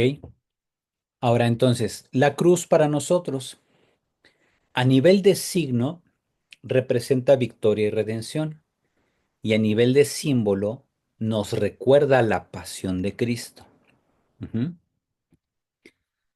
Pero no es una alegoría, la cruz no es una alegoría de la redención, es simplemente una representación que hace presente, en cierto modo, lo que anuncia. Tenemos también la Eucaristía. El pan y el vino son símbolos de cuerpo y sangre de Cristo, pero también son la presencia real y sustancial de Cristo. Por ejemplo, yo aquí tengo un dibujo donde aparece, pues hay unos pescaditos, aquí hay un cáliz y acá un Espíritu Santo dentro de una hostia que a su vez resplandece como si fuese un sol. Entonces, por ejemplo, esta representación pictórica simboliza el pan y el vino, simboliza a Cristo presente en la Eucaristía, pero cuando voy a la misa y el Padrecito ha consagrado realmente la hostia y y el vino consagrado en el cáliz, ahí ya no estás ante un símbolo, estás ante una realidad sustancial. Cristo está realmente y sustancialmente presente en el pan y el vino de forma integral en ambos. Entonces, tanto en la hostia consagrada está Cristo total, o sea, cuerpo, sangre, alma y divinidad, como también en el vino consagrado. Ajá. Finalmente, tenemos el agua bautismal, simboliza y realiza la regeneración y el nuevo nacimiento en el Espíritu, y la luz representa a Cristo como la luz del mundo y simboliza la verdad y la salvación. En resumen, el símbolo en la teología católica es una realidad que no solo representa, sino que también manifiesta y hace presente el misterio divino en el ámbito visible y cotidiano. Ujú. Tenemos aquí también, por ejemplo, en una tabla de aspectos donde difieren alegoría y símbolo. Veíamos entonces, a nivel de definición, la alegoría, interpretación de un texto donde los elementos en plural tienen un significado espiritual o moral oculto, mientras que el símbolo es una realidad visible que representa y hace presente una realidad invisible o trascendente. Ahí, por ejemplo, notamos diferencia entre lo uno del símbolo y lo múltiple de los elementos que conforman un texto que al ser interpretado alegóricamente, pues obviamente enriquece por mucho, mucho más que un símbolo. La alegoría enriquece mucho el texto, lo hace comprensible a un nuevo nivel. Ujú. ¿Por qué? Porque desentraña el significado espiritual o moral oculto o profundo que está en el texto. La naturaleza de la alegoría. La alegoría es conceptual, se basa en una interpretación intelectual o moral del texto, mientras que el símbolo es existencial y participativa, vincula el mundo material con el espiritual. ¿Mm? Entonces, el símbolo no es un concepto. En cambio, la alegoría sí conceptualiza los elementos del texto, los conceptualiza, perdón, de manera que alimente la vida espiritual de la persona. Ujú. Función. La función de la alegoría, descifrar y revelar un mensaje oculto en la escritura que va a tener obviamente un fin, que va a ser la formación espiritual de la persona, espiritual y moral. Por su parte, el símbolo tiene como función básica manifestar y hacer presente una realidad divina que también puede ser para alimentar la vida espiritual o incluso en el marco de la liturgia, ¿no? Para representar, por ejemplo, cuando hoy en día la gente va y comulga en misa, se hace la fila que representa la peregrinación de los fieles a Dios, que van al encuentro del Señor. Ujú. Entonces ahí tenés como esa fila para comulgar no es simplemente una fila, es la representación de lo que es esta vida, que es un peregrinar hacia el encuentro del Señor. Tenemos relación con la realidad.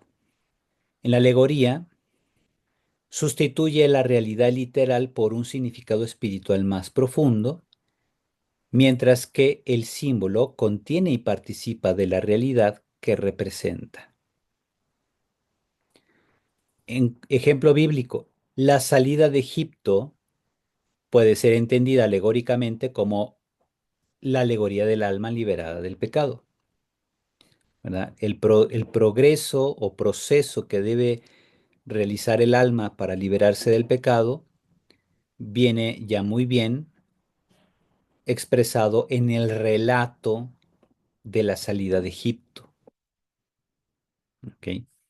Por otro lado, el símbolo, el agua en el bautismo, realiza la purificación y el nuevo nacimiento de Cristo. Vean, aquí es un elemento y acá es un relato. ¿Ok? Dimensión temporal generalmente se aplica a un relato pasado para descubrir su significado eterno o moral. Eso es lo que hace la alegoría, mientras que el símbolo se vive en el presente litúrgico y conecta con una experiencia directa de lo sagrado. Interpretación.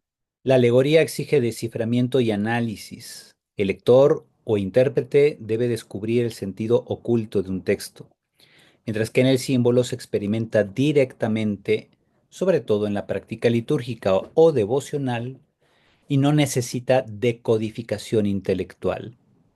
Ujú. Se fijan cómo, por ejemplo, la mayoría de los sagrarios en nuestras parroquias tienen símbolos. Ujú.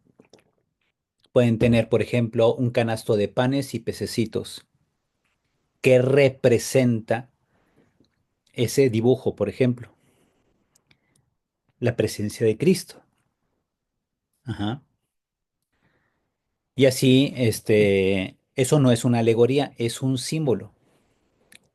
La alegoría, en cambio, viene de un texto, de un pasaje que va de aquí a acá, a tantos versículos, etcétera, ¿ok?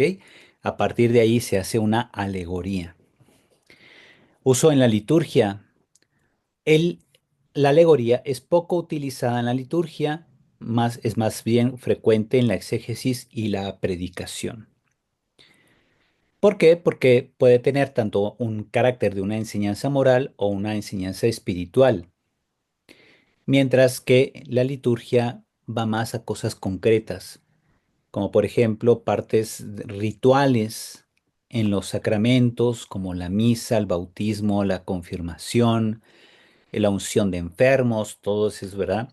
Son actos litúrgicos, ritos, pues, que tienen muchos símbolos.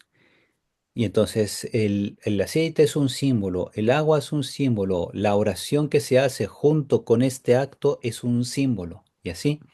Ajá. Ejemplos en la tradición, padres como Orígenes y San Agustín usaron la alegoría para interpretar las escrituras, Y en cambio acá, un ejemplo de la tradición, el pan y el vino en la Eucaristía, la cruz, el cirio pascual, que también simboliza a Cristo victorioso, que ha vencido a la muerte. La finalidad de la alegoría es transmitir enseñanzas espirituales y morales a través de historias o textos, mientras que la finalidad del símbolo es actualizar y hacer presente la gracia divina en la vida del creyente.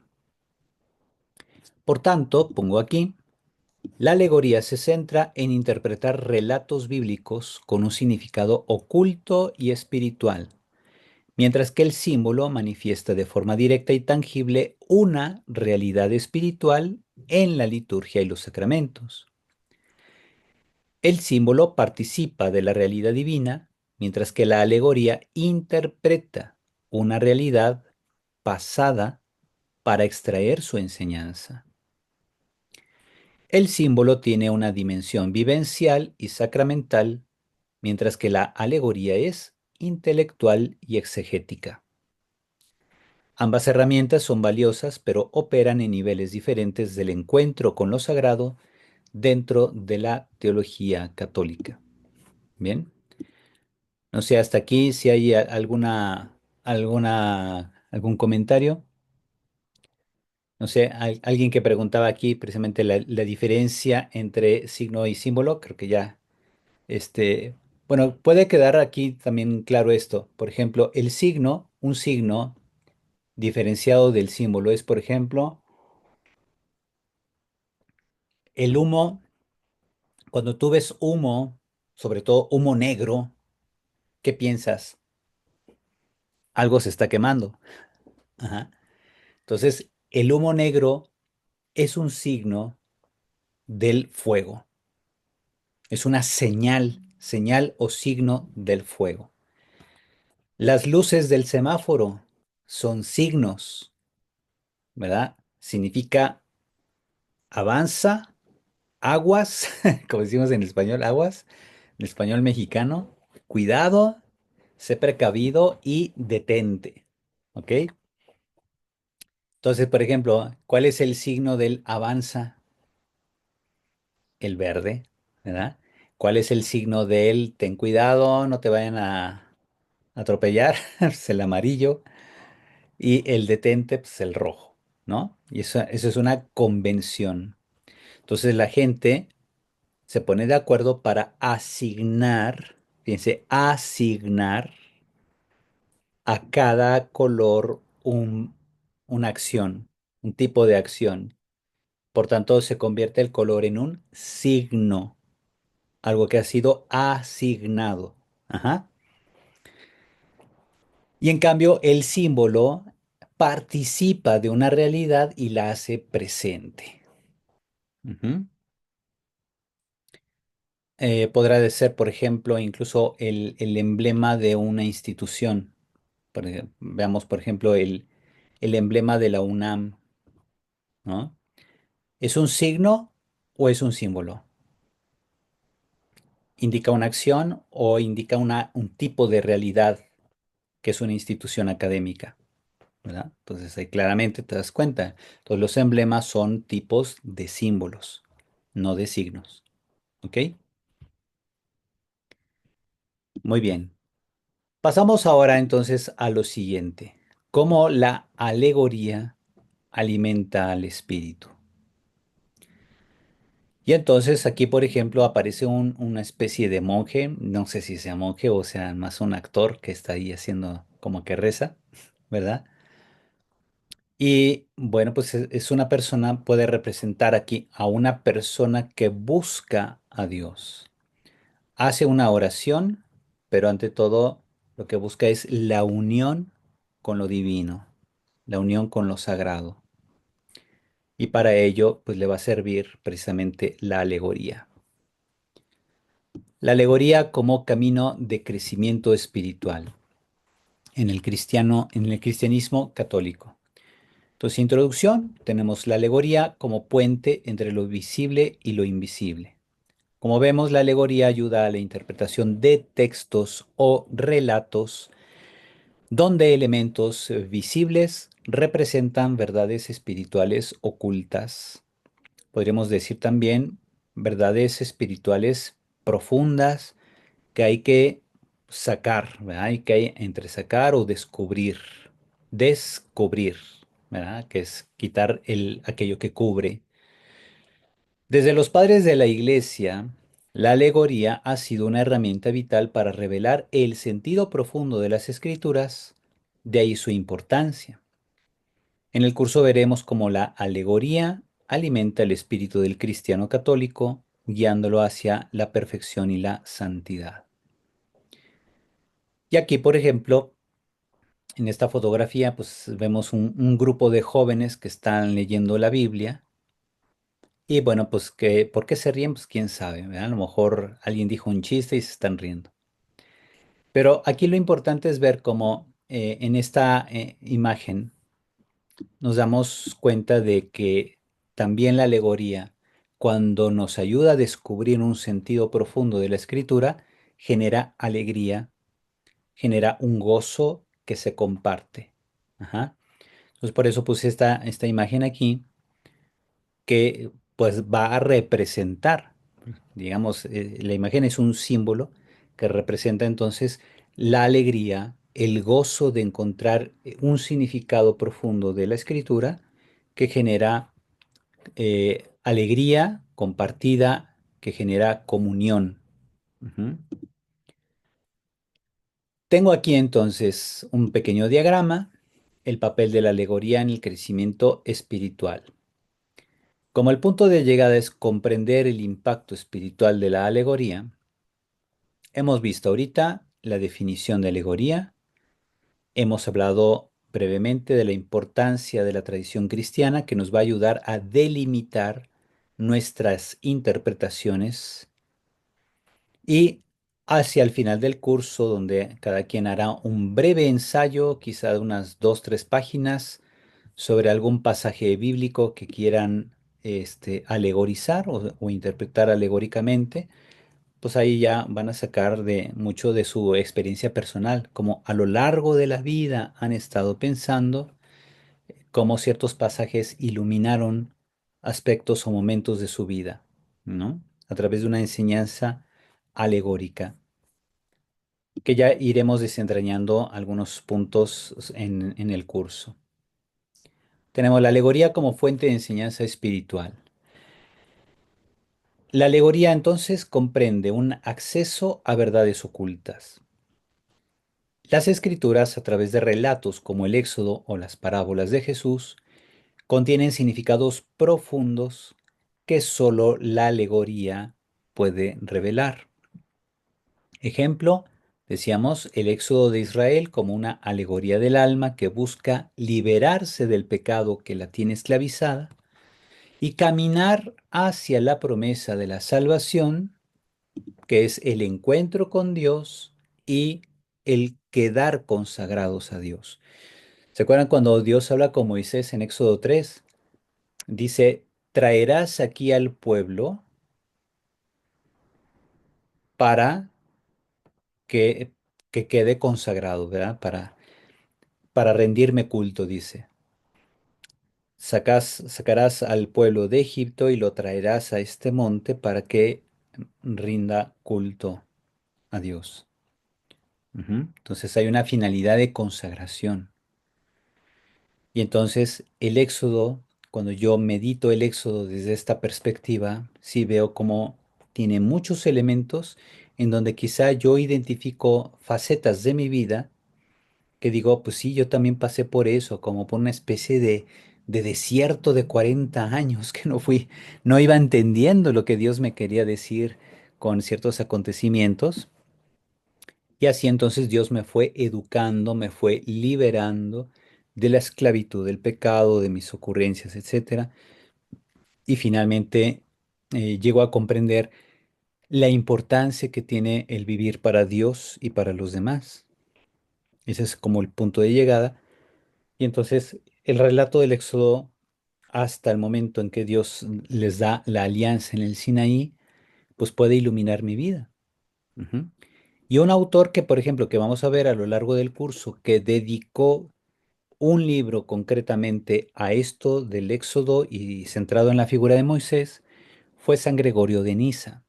Vamos a ver precisamente el libro Vida de Moisés, que es un libro muy corto, muy pequeño, aunque se dice que son dos libros, en realidad, bueno, son como dos capítulos en la actualidad, pero el libro en sí es pequeñito, en unas cuantas páginas nada más, donde el primer capítulo o lo que se llamaba antiguamente el primer libro, pues era literalmente el pasaje del Éxodo. Y la segunda parte es la enseñanza alegórica que hace Gregorio de Niza, centrado en la figura de Moisés. ¿Con qué fin lo hizo? Para enseñar a los lectores cómo Moisés fue educado por Dios para llegar a un nivel de perfección de vida interior. Y entonces, San Gregorio de Niza tenía un concepto que se llamaba epéctasis, que es el continuo crecimiento con tendencia al infinito, continuo crecimiento de santificación de la persona. Y ponía a Moisés como ejemplo a lo largo de su obra Vida de Moisés. Ujú. Enseñanza práctica también. A través de la alegoría, el creyente aprende a reconocer que los desafíos de la vida tienen una dimensión espiritual. Podríamos decir incluso, por ejemplo, como dicen muchos maestros de espiritualidad, la alegoría nos ayuda a ver las cosas con los ojos de Dios. Cuando vemos los acontecimientos de nuestra vida como con ojos humanos, pues lo que vemos son situaciones complejas, desafíos que nos quitan el sueño, ¿verdad? Situaciones de dolor, de lo que sea. En cambio, cuando vemos lo que acontece en nuestra vida con los ojos de Dios, ese es el punto de llegada al que la alegoría nos va a preparar. Y esto solo con la práctica. Por eso les digo, este curso no solamente es adquirir conocimientos, sino ejercitar. Ustedes tienen que ponerse a ejercitar a partir de los textos que iremos viendo y de cómo los padres de la iglesia nos van iluminando la mente. Nosotros aprendemos a descubrir la presencia de Dios en los acontecimientos de nuestra vida y descubrir cómo incluso un reto, desafío, un problema que enfrentemos en la vida puede tener una dimensión espiritual, puede impulsarnos o empujarnos a crecer espiritualmente. Ujú. Esto es algo muy propio de la alegoría. Entonces, fíjense, la alegoría tiene una finalidad muy, muy práctica. Ver la vida con los ojos de Dios, conducir la vida con la perspectiva de que esto responde a un proyecto divino y por tanto puedo superar este desafío confiando en Dios. Entonces mis oraciones deben ser pues no oraciones de angustia, sino de confianza, ¿verdad? Ante este desafío que ahorita no sé cómo resolver, Señor, dame la sabiduría para superarlo.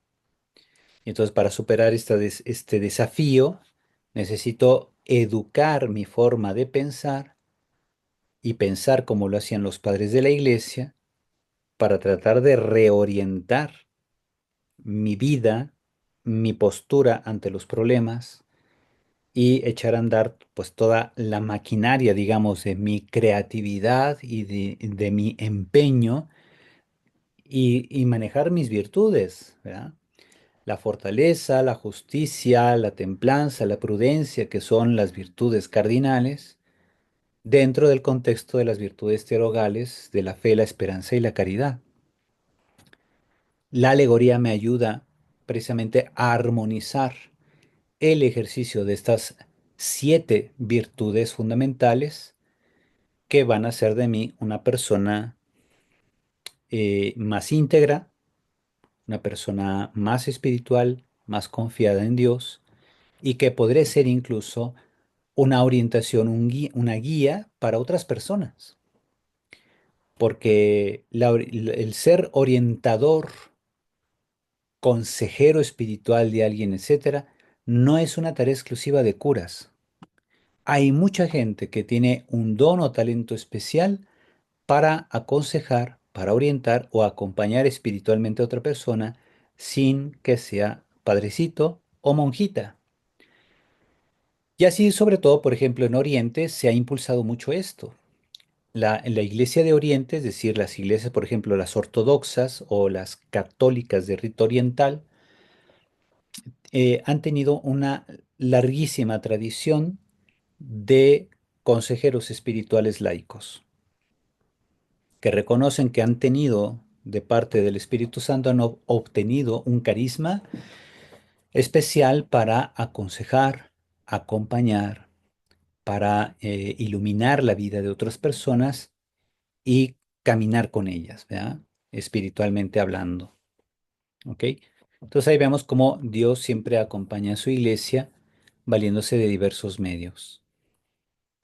Bien, ¿cómo andamos de tiempo? Nos faltan todavía unos minutos. Bien, tenemos la alegoría como fuente de enseñanza espiritual. Aquí entonces tenemos en forma de gráfico lo que hemos venido diciendo. Partimos entonces de las escrituras, textos sagrados que contienen relatos alegóricos o que podemos interpretar alegóricamente. Un ejemplo es el relato del Éxodo. Ahí vemos narrativas que simbolizan el viaje espiritual, los pasos de la purificación del alma con vistas a entrar en una tierra prometida, es decir, en una unión con Dios. Lo mismo, las parábolas de Jesús pueden contener enseñanzas alegóricas con lecciones espirituales. De hecho, la función de la parábola es esa, presentarnos un relato que puede ser representativo o que alude a situaciones que mucha gente vive, pero contado de manera que tenga una enseñanza. Si es una enseñanza moral, le llamamos comúnmente moraleja. Si tiene una enseñanza doctrinal, pues es también una enseñanza de carácter formativo, ¿no? Nos ayuda a descubrir elementos de la verdad, de la revelación de Dios.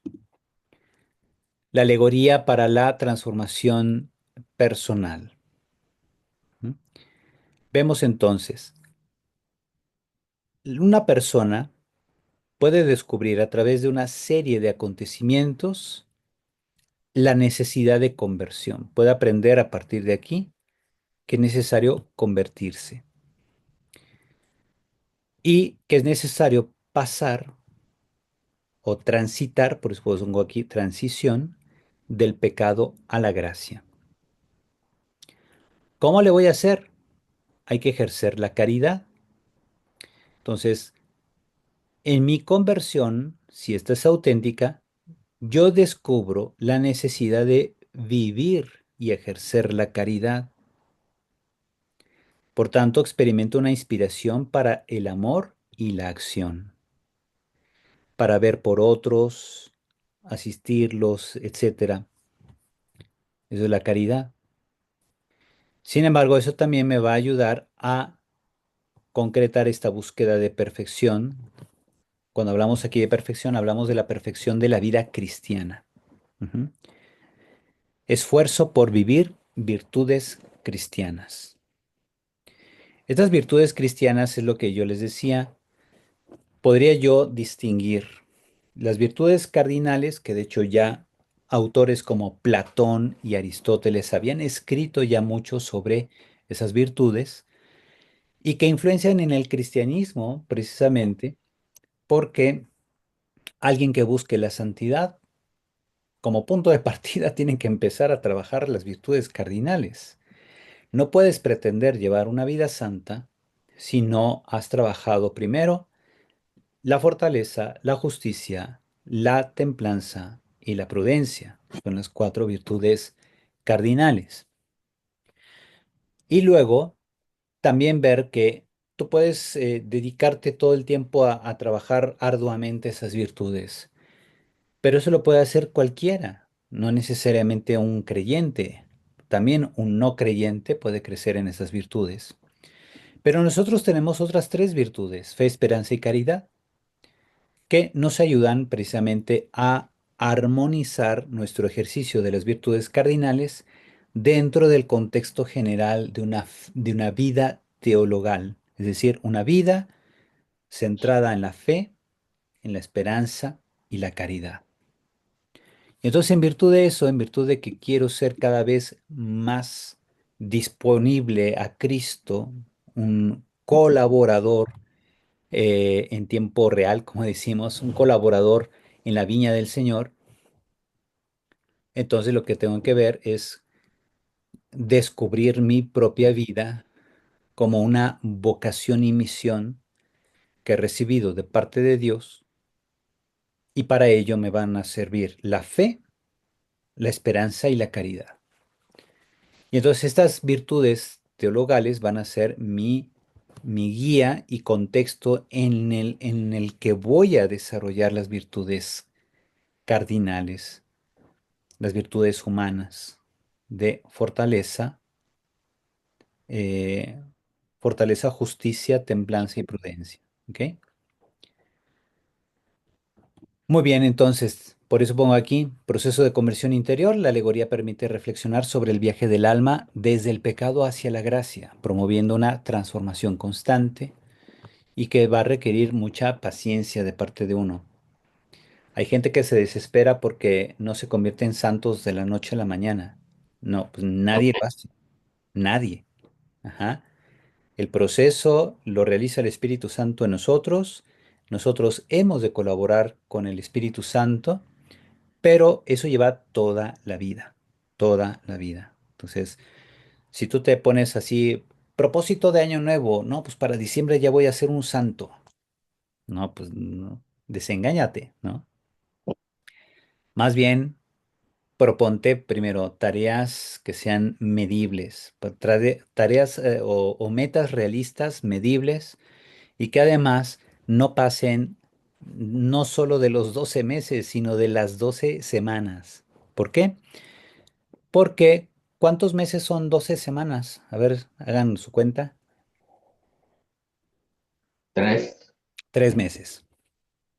¿Y por qué 3 meses? Porque fíjense, aquí está el doctor Añorbe, que también, no sé si usted, doctor, leyó los libros ¿cómo se llamaba este doctor? Que hacía sus libros para la dieta. Había uno que, ¿por qué los malditos flacos están flacos? Así se llamaba uno de sus libros. No, padre, no. Fue un dietista del IMSS durante muchos años. Este, doctor Bolio, creo que se apellidaba por ahí, el doctor No. Bolio. Bueno, es un doctor ya de hace, son libros de hace como 20, 30 años. No es el doctor que salía con Jorge Saldaña, que tenía, siempre hablaba de que eran cuestiones vegetarianas, lo que tenía que consumir el ser humano. Eh, Sasha Michan o algo así. no sé, no sé, no sé, nunca vi ese programa. Bueno, pero acá este doctor creo que sí se apellidaba Boglio, era de origen italiano el apellido, Boglio. Entonces, este doctor decía que cuando una persona quiere hacer un cambio en su forma de comer, le va a llevar por lo menos 3 meses, porque dice la cadena metabólica, que es precisamente la forma como tu cuerpo administra la energía que vas a emplear, ¿no? En tus actividades para romper una cadena metabólica, es decir, la costumbre de cómo hasta ahora has estado comiendo, te va a llevar por lo menos 8 semanas. Con o sea, tú implementas una nueva forma de dieta, ¿no? Después de 8 semanas, apenas vas a romper la cadena metabólica, pero necesitas otras 4 semanas para, para configurar una nueva cadena metabólica, y entonces se genera la costumbre. Toda costumbre requiere al menos 12 semanas, no solo en el ámbito de la alimentación, sino en cualquier cosa que hagamos. Por lo menos 12 semanas. Decía o se atribuye a Albert Einstein el dicho que solo un loco puede creer que va a cambiar si siempre hace lo mismo. Entonces, si quieres resultados nuevos, tienes que hacer cosas nuevas y tienes que disciplinarte haciendo lo que es correcto y dejar de hacer lo que es incorrecto para entonces formar en ti un proceso que te lleve al hábito. Ahora, Aristóteles también hablaba mucho de eso. Para formar el hábito, que en griego se dice arete, ¿verdad? El hábito o la virtud, es necesario hacer continuamente lo que es correcto. Y eso te va a llevar también 3 meses, o sea, 12 semanas. Y así, por ejemplo, cuando tú te hagas tus propósitos de año nuevo, procura que tus propósitos no pasen de 12 semanas. Si pasan de 12 semanas, lo único que vas a garantizar es el fracaso de tus proyectos, ¿verdad? ¿Por qué? Porque no tienes cómo ir, no tienes un sistema de evaluación constante que te permita lograr una meta tan lejana como una meta a 12 meses. Ajá. Y entonces lo primero que tienes que hacer es centrarte en el tiempo necesario mínimo para crear un hábito y ese tiempo es de 3 meses completos, o sea, 12 semanas. Ujú. Y ya obviamente te vas evaluando poco a poco, tienes que establecer muy bien los criterios de evaluación para saber si estás logrando tu propósito. De modo que semana a semana o día a día vayas corrigiendo aquello que es necesario corregir para que llegados los 3 meses o la finalización de los 3 meses puedas tener una evaluación realista de tu propósito o de la consecución de tu propósito. Pero siempre el punto de partida es que tus propósitos sean realistas. No vas a decir, no, pues me voy a proponer que dentro de 3 meses, ya para finales de marzo, voy a volar. No, pues no puedes volar. No es propio de la naturaleza humana volar por sí mismo, a menos que te pongas ahí un cohete que te lleve a no sé dónde. Entonces, mucho ojo con eso. Siempre todos nuestros propósitos deben ser realistas, adaptados a lo que somos. ¿Verdad? No puede ser que aquí, por ejemplo, Cuquita diga, no, dentro de 3 meses voy a hacer patinaje sobre hielo. No, pues imagínense, ya uno dice, pobre Cuquita, a ver cómo le va con las caídas en el hielo, que se siente bien feo, ¿verdad? Entonces, uno tiene que decir, bueno, no se trata simplemente de lograr metas, sino establecer un sistema de vida. Ajá. Entonces, por eso, mucho ojo. Más importante que las metas es establecer un sistema de vida. Ajá. Un sistema que sea congruente, por ejemplo, con nuestra vida espiritual, nuestra fe, nuestros compromisos diarios en casa, en el trabajo, etcétera. Y entonces eso es lo que debemos realizar. Y plantearnos metas que no pasen de 3 meses. Y eso va garantizando un sistema que nos educa y nos ayuda precisamente a lograr nuevos propósitos, ¿no? Y ya que pasen esos 3 meses, ya te planteas otras metas y así te la llevas, pero ya vas creando sistema. Ajá. Bien, proceso de conversión interior. La alegoría permite reflexionar sobre el viaje del alma desde el pecado hacia la gracia, decíamos, promoviendo una transformación constante. El itinerario espiritual, relatos como el del buen samaritano, son alegorías del llamado a la caridad y al amor activo. La meta, la alegoría inspira al creyente a buscar la perfección cristiana mediante la práctica de virtudes. Ujú.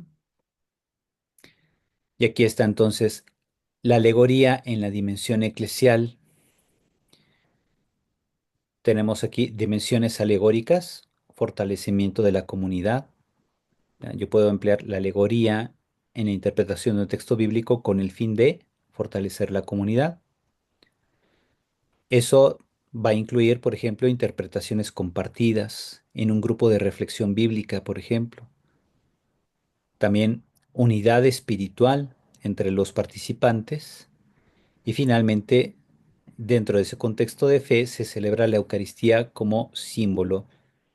No solamente la Eucaristía es presencia real de Cristo, sino que también la celebración eucarística simboliza la unión de toda la iglesia en torno a Cristo. Ujú. Por eso se fijan en todas las actividades eclesiales, hay misas, ¿verdad? La misa de inauguración del Congreso Eucarístico, la misa de inauguración de la Asamblea Diocesana, la misa de aquello y de aquello. ¿Por qué? Porque la celebración eucarística es símbolo de unidad y realiza efectivamente la unidad, no solo de todos los que están ahí en torno al obispo que a lo mejor preside la misa, sino representa y hace real la unidad de toda la iglesia. Cuando pedimos ahí, ¿verdad? Todos reunidos en comunión con el Papa Francisco, con el obispo fulano, ¿verdad? Entonces ahí Sí. establecemos que somos una sola familia, que es la Iglesia Católica, ¿verdad? Y que no se vale romper esa comunión, porque entonces sí, ¿dónde quedamos? ¿Verdad? Como si tú agarras un collar de perlas y las rompes, salen las perlas volando. Eso es lo que pasa cuando rompemos la unidad de la iglesia. Ujú. Sí.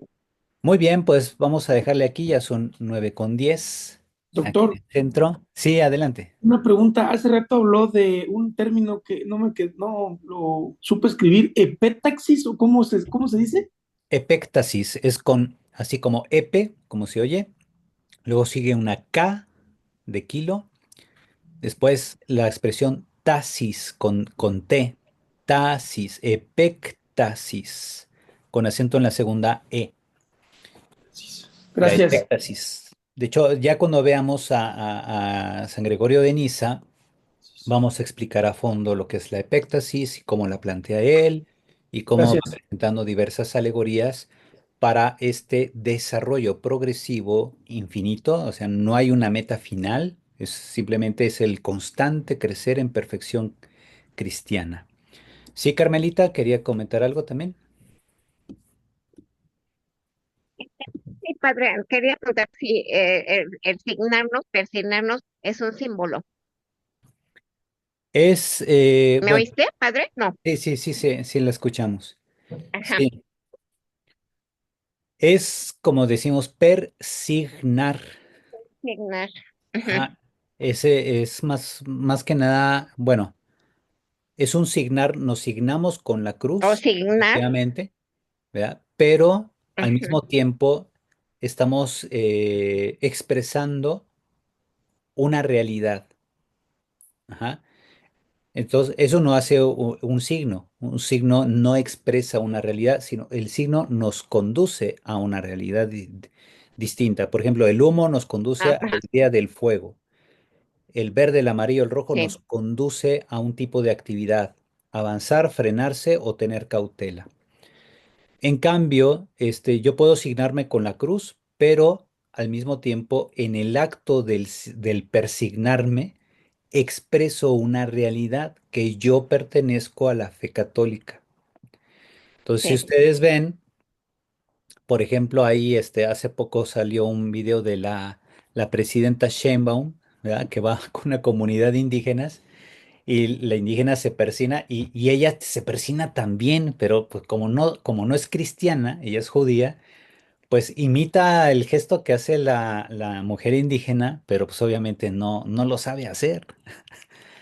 Entonces, aunque lo haga, pues los periodistas se ríen, dicen, pues, ¿qué se está persinando? Ella no pertenece a la fe cristiana, ¿verdad?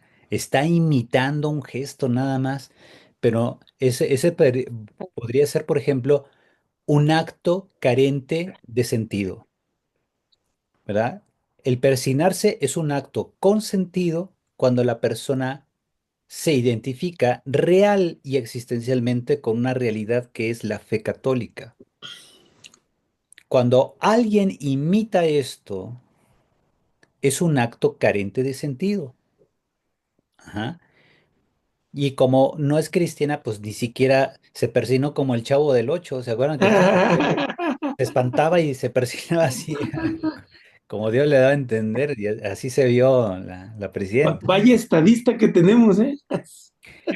Sí, pues es que, miren, o sea, hay que ser, hay que ser muy prudentes siempre en el ámbito de la política. Pues tú gobiernas a gente de todas las confesiones, ¿no? No puedes pretender parecer que eres de una confesión X, una confesión Y.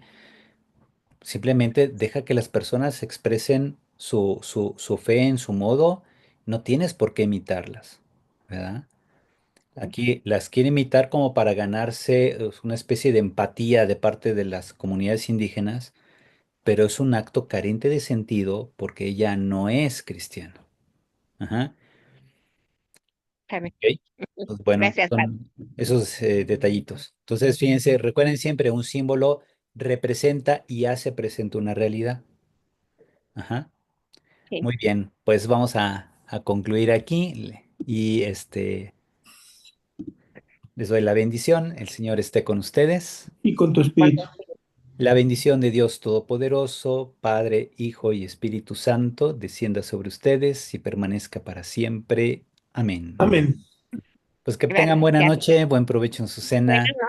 Muchas Nos gracias, vemos padre. pasado Gracias, mañana. pastor. Gracias a todos. Buenas Buenas noches a noches. todos. Que Buenas noches. descansen. Buenas Buenas noches noches a a todos. todos. Gracias, padre. Que descansen.